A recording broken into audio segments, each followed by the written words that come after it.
ओम शांति। आज 26 अप्रैल 2023 के साकार मधुर महावाक्य हैं। मीठे बच्चे, तुम्हारा कर्तव्य है अविनाशी ज्ञान रत्नों की कमाई करना और कराना। दान पूछ कर नहीं किया जाता, करके दिखाना है। क्या कहा प्यारे बाबा ने कि तुम्हारा कर्तव्य है अविनाशी ज्ञान रत्नों की कमाई करना और कराना। दान पूछ कर नहीं किया जाता, करके दिखाना है। प्रश्न है आज की मुरली का कि बाप के दिल में कौन सी शुभ आस सदा रहती है। किस बात में बाप आप समान बनाना चाहते हैं। उत्तर है इसका कि बाप के दिल में सदा ही बच्चों को सुख देने की आस रहती है। बेहद के बाप को कभी भी विकल्प व बुरा कर्म करने का संकल्प, दुख देने का संकल्प नहीं आ सकता, क्योंकि वह है सुखदाता। इसी बात में बाप अपने बच्चों को आप समान बनाना चाहते हैं। बाबा कहते हैं, मीठे बच्चे जांच करो कि मेरे अंदर सदा शुद्ध संकल्प रहते हैं, विकल्प तो नहीं आते हैं। गीत है आज की मुरली का, मुखड़ा देख ले प्राणी जरा दर्पण में, कितने पुण्य है कितने पाप तेरे जीवन में। ओम शांति। भगवान वाच, यह किसने कहा मुखड़ा देख ले प्राणी। प्राणी कहा जाता है जीवात्मा को। जीवात्मा बच्चे हैं ना बाप के, जानते हैं हम आत्मा हैं। इस समय हमारी आत्मा का बाप परमपिता परमात्मा है। जीव जो शरीर है उनका बाप भी है प्रजापिता ब्रह्मा है। हम बाप दादा की औलाद हैं। बाप बैठ जीव आत्माओं को समझाते हैं, हे बच्चे अपने दिल दर्पण में जांच करो कि कितना % हम पुण्य आत्मा बने हैं, कितना हम पुण्य करते हैं। मनुष्य तो इन बातों को नहीं समझते कि दान पुण्य अविनाशी ज्ञान रत्नों का करना है। यह भी अभी बुद्धि में आया है कि हमारा बाप, टीचर, गुरु सब कुछ वह एक बेहद का बाप है। देह अभिमान टूट पड़ता है। उस बेहद के बाप को हमने आधा कल्प याद किया है।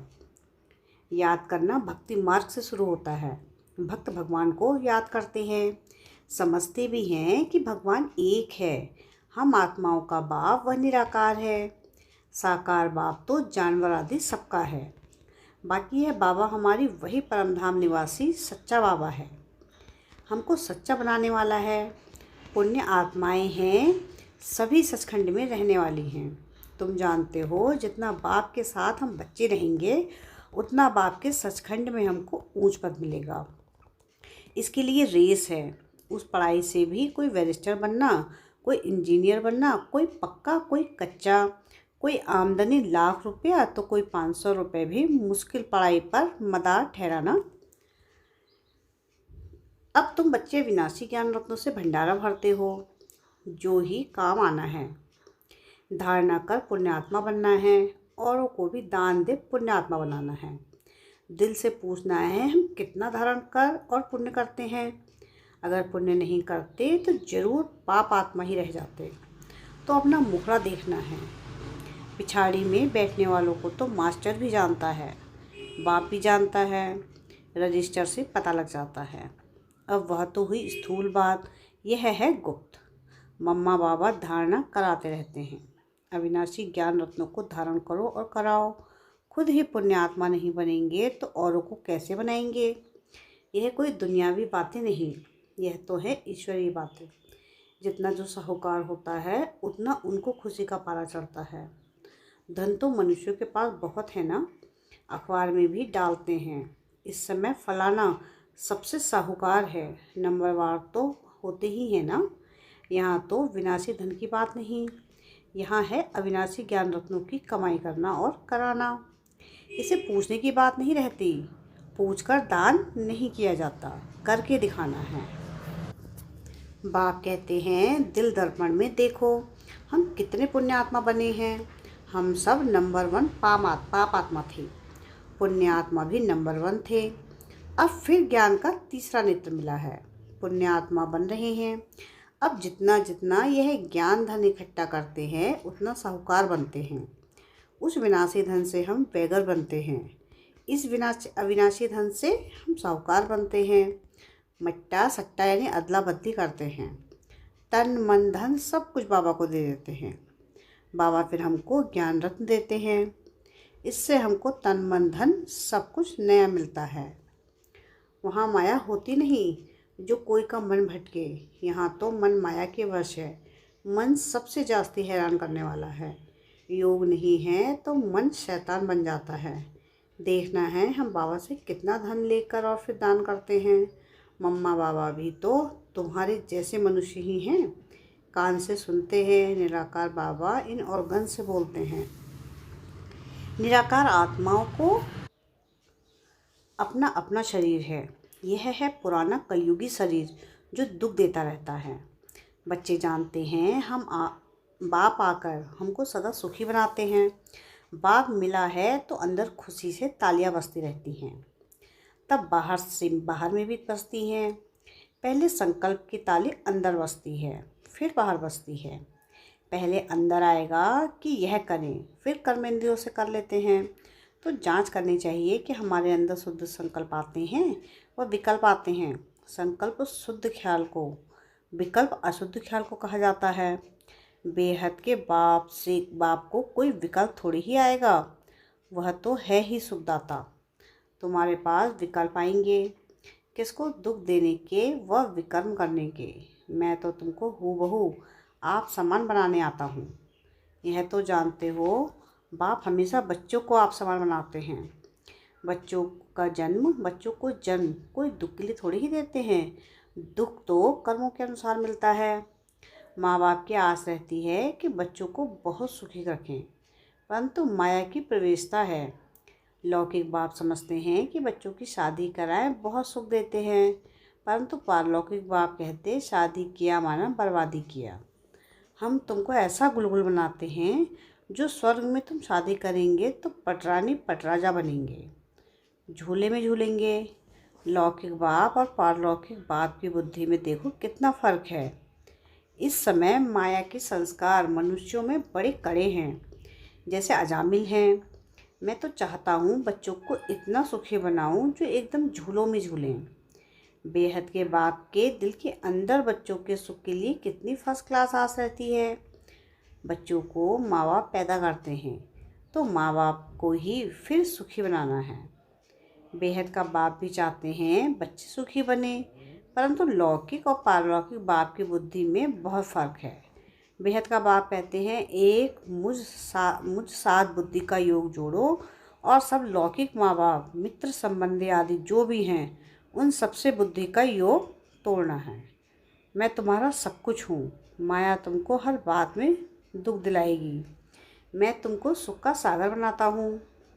मैं खुद राजाई का सुख नहीं भोगूंगा, परंतु कहेंगे तो सही ना, सुख का सागर शांति का सागर, तब तो सुखी बनाता हूँ। कितना अच्छी रीति समझाते हैं और कोई समझ ना सके। भारत में ही गाते हैं तौवे माता चपिता तमेवा। यह महिमा कहाँ से आई जो गाते रहते हैं।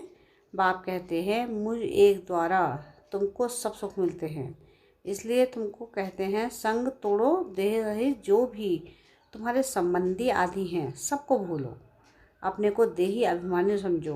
बाप कितना कुलकुल बनाते हैं। कहते हैं मेरा ही सुनो, मेरे साथ योग लगाओ। जैसे मैं ज्ञान का सागर हूँ, सारी रचना को जानता हूँ, ऐसे तुम्हारी बुद्धि में भी है सृष्टि का चक्र फिरता है। माता पिता कब बच्चों को दुख नहीं देते, दुख के लिए रचना नहीं रचते। अब बाप कहते हैं बीती सो बीती, ड्रामा अनुसार अब गुलगुल पवित्र बनो। वहाँ तो विकारों की बात नहीं। महाराजा महारानी बनते हैं। सारी दुनिया कहती है कि सतयुग हेवन देवताओं को सब पूछते हैं क्योंकि पवित्र थे, संपन्न थे। 16 कला से फिर कलाहीन बनना ही है। चंद्रमा भी पिछाड़ी में देखो क्या हो जाता है, जिसको अमावस कहते हैं। यह भी ऐसा ही है। मनुष्य में कोई गुण नहीं रहा। 16 कला तो क्या, एक कला भी नहीं रही। एक कला भी ना रहे तो इसको घोर अंधेरा कहा जाता है। फिर कलाएँ आते आते 16 कलाएँ बन जाएंगे। अभी तुम कलाहीन काले बन पड़े हो। ब्रह्मा की अंधियारी रात की जाती है। ब्रह्मा को प्रजापिता कहा जाता है। तुम कहलाते हो ब्रह्मा कुमार कुमारी। पहले वीके की अधिकारी रात थी, अब सोजरे में आए हैं। फिर 16 कला बनते हैं। जो 16 कला सूर्यवंशी थे उनकी कलाएं कम होती गई। अब फिर सब कलाएं धारण कर रहे हैं। ऐसे धारण करते हैं जो सतयुग में 16 कला संपूर्ण बनते हैं। जैसे राजा रानी 16 कला संपूर्ण, वैसे ही लगे स्टार्स। तथा राजा रानी और प्रजा नंबरवार तो होते ही हैं। अभी तो राजाएं रंक बन गए हैं, रंक फिर से राजा बनेंगे। बाप कहते हैं इन सबको भूल अशरीरी बनो। अपने को देही समझ, मित्र संबंधी आदि सबको भूलो। अब तुम सब कुछ बलि चढ़ते हो। हम तुमको अविनाशी ज्ञान रत्न देते हैं। एक एक रत्न की वैल्यू कोई कर नहीं सकते। बाबा रूप बसंत की कहानी सुनाते हैं, जिनके मुख से रत्न निकलते थे। बाकी तो सब भक्ति मार्ग के शास्त्र बना दिए हैं। सदगति करने वाला एक ही बाप है, जो ज्ञान से तुम्हारी सदगति करते हैं। इसको ज्ञान अमृत भी कहा जाता है। मानसरोवर कहते हैं, अमृत भी कहते हैं। वहाँ पानी पिलाते हैं। ब्राह्मण लोग लोटी में पानी डालकर कहते हैं अमृत है। वास्तव में यह तो ज्ञान है। बाप कहते हैं लाडले बच्चे, तुम देही अभिमानी बनो। माया छोड़ेगी नहीं। तुम देही अभिमानी बनने की कोशिश करेंगे तो माया फिर देही अभिमानी बनाती रहेगी। यह लड़ाई नंबर 1 है। माया देही अभिमानी बनाए एकदम खड्डे में डाल देती है। देरी नहीं करती तो अपनी बुद्धि से काम लेना चाहिए। बाबा तो कहेंगे अच्छी रीति पढ़ो तो टीचर का भी नाम वाला होगा। बाप है इजाफा देने वाला। अच्छी रीति पढ़ने वाले और पढ़ाने वाले को इजाफा मिलता है, वह निकलती है, पद भी ऊंच मिलता है।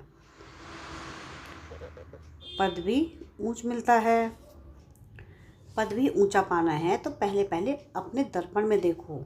हमारा बाप के साथ लव है? कितना मैं देही अभिमानी हूँ, कितना मैं रात दिन पुरुषार्थ करता हूँ। देही अभिमान आने से यात्रा में खड़े हो जाते हैं।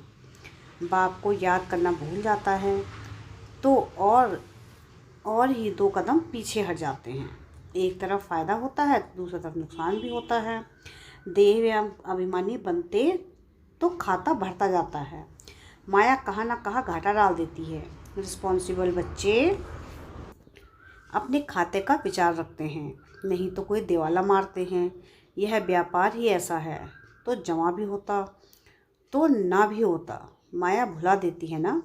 तो देखना है कितना बाप को याद करते हैं और कितना औरों को आप समान बनाते हैं। व्यापारी तो सब हिसाब रखते हैं, नहीं तो व्यापारी नहीं अनाड़ी हैं।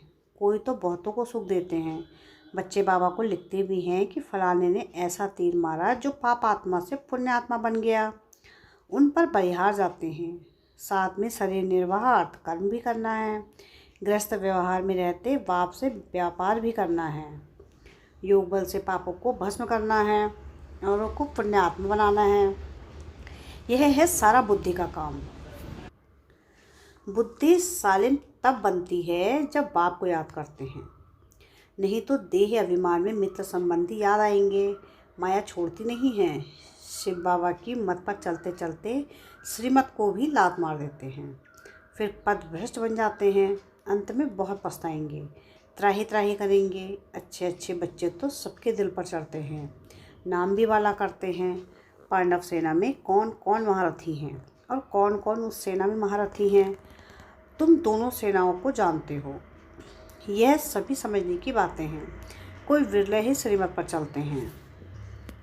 श्रीमत पर ना चलने के कारण बाप का नाम बदनाम करते हैं, अर्थात लात मारते रहते हैं।